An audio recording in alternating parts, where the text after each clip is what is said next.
ایک ایک سال سے بھائی بہنوں میں بات چیت بند ہے, کوئی ان کو ہوش ہی نہیں ہے یار. ایک ایک سال گزر جاتا ہے, بات چیت نہیں ہو رہی ہے, ناراض ہیں, ایک دوسرے کی جڑیں کاٹ رہے ہیں. ایک صحابی نے عرض کیا, یا رسول اللہ میرے بھائی مجھ سے بات نہیں کرتا, سال بہت عرصہ ہو گیا. آپ نے فرمایا وہ اگر رشتہ داری توڑتا ہے تم جوڑنے کی کوشش کرو. یعنی غلطی اس بھائی کی تھی نا. آپ نے فرمایا پھر بھی تم جوڑو. فرمایا میں جوڑنے کی کوشش کرتا ہوں پھر بھی وہ رشتہ داری توڑتا ہے. پھر آپ نے فرمایا وہ اپنے لیے جہنم کی آگ کا ٹکڑا خرید رہا ہے. یعنی تمہارا فرض ادا ہو گیا, اب وہ اپنے لیے آگ کا انتظام کر رہا ہے. تو رشتہ داری توڑنا بھی کبیرہ گناہوں میں سے, بولو بھائی, ایک بڑا گناہ ہے. تو جب اور توڑنا جیسے گناہ ہے, جوڑنا ثواب بھی ہے. اور جڑتی کیسے ہے؟ روکھڑا.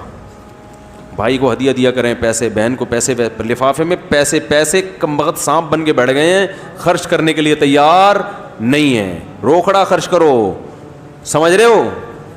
گزارش عرض ہے, میرے بچے اور میری بہنوں میں ناراضی چل رہی ہے جس کی وجہ سے آنا جانا بند ہے. اگر میں بہنوئی کے گھر جاتا ہوں تو بچے ناراض ہوتے ہیں, گھر کا ماحول خراب ہوتا ہے. جبکہ سب کو سمجھاتا ہوں کوئی نہیں مانتا. میرے بچوں کی بھی غلطی ہے. کیا یہ قطع تعلق میں آتا ہے؟ بچوں میں اور بہنوں میں ناراضی چل رہی ہے. کس کی بہنوں میں؟ یعنی بچوں کی بہنوں میں,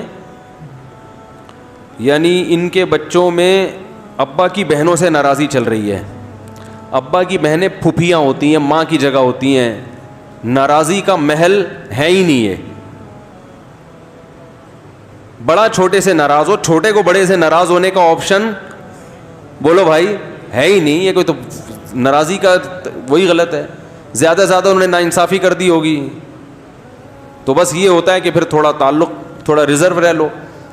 ایک روایت میں نے سنی تھی, حضرت ابو ہریرہ رضی اللہ تعالی عنہ کسی محفل میں حدیث بیان کر رہے تھے.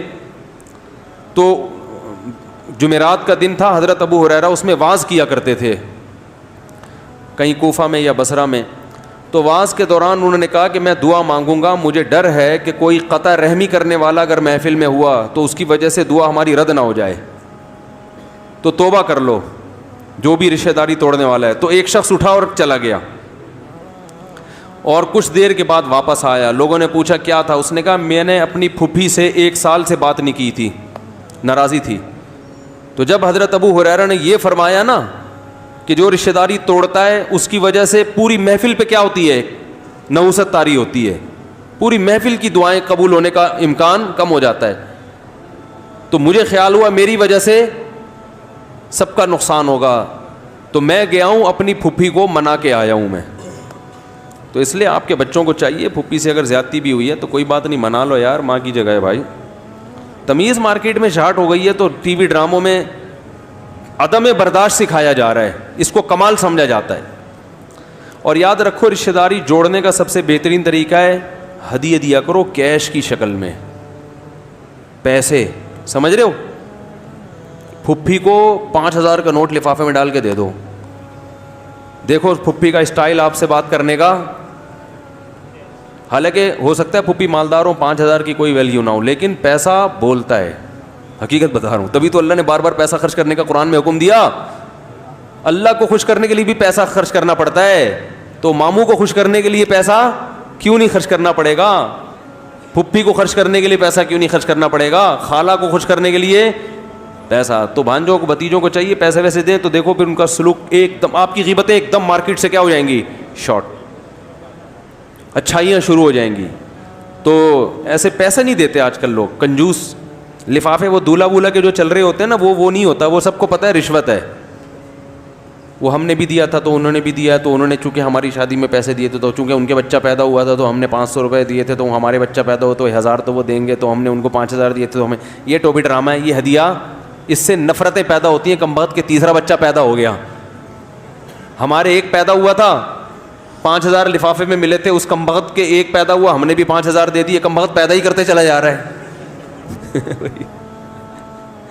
آسٹریلیا والا حساب ہو جاؤ گا. آسٹریلیا میں ایک بچہ پیدا کرنے پر گورنمنٹ کی طرف سے الاؤنس ملتا تھا, تو بعض پاکستانیوں نے کا بزنس ہی یہی تھا کہ دبا کے کیا پیدا کرو بچے, کوئی کام کرنے یہی کام ہے بس. تو گورنمنٹ نے یہ قانون ہی چینج کر دیا, بھائی پورا پیسہ تو یہ لوگ کھائیں. انہوں نے کہا کوئی کام نہیں کرو, اسپیڈ بڑھا دو, سمجھ رہے, جتنی اسپیڈ پاکستان میں تھی اس سے تھوڑی اسپیڈ بڑھا دو. تو گورنمنٹ پیسے دیتی ہے بچوں کے, تو پاکستانی بیچارے ہر جگہ جا کے قانون ہی چینج کروا دیتے ہیں یار. میں نے ان لوگوں سے کہا آسٹریلیا کے پاکستانیوں سے, یار گورنمنٹ قانون چینج کرے نہ کرے پھر بھی اسپیڈ وہی رکھنا ہے آپ نے. سمجھ رہے ہو, اسپیڈ کیا کرنی ہے وہی, کیونکہ آپ کو اگر گورنمنٹ خرچہ نہیں دے گی تو اللہ بھی تو ایک حکومت ہے نا, اللہ نے رزق کا وعدہ کیا ہے. آسٹریلین گورنمنٹ اگر وعدہ نہیں کر رہی ہے آپ سے تو اللہ, دیکھو آسٹریلیا کی گورنمنٹ کے وعدے پر یقین تھا اس لیے اسپیڈ فل اسپیڈ تھی. اللہ نے جو کہا ہے کہ میں اسے رزق دوں گا, اللہ کے وعدوں پہ یقین نہیں آتا. تو میں نے کہا اسپیڈ اس سے بڑھانی ہے, وہی رکھنی ہے. رزق کون دے گا؟ اللہ دے گا. تو اللہ کے وعدوں پر پھر نتیجہ یہ نکلے گا آسٹریلیا میں آپ کا ریشو مسلمانوں کا بہت زیادہ ہو جائے گا اور غیر مسلم اقلیت میں چلے جائیں گے.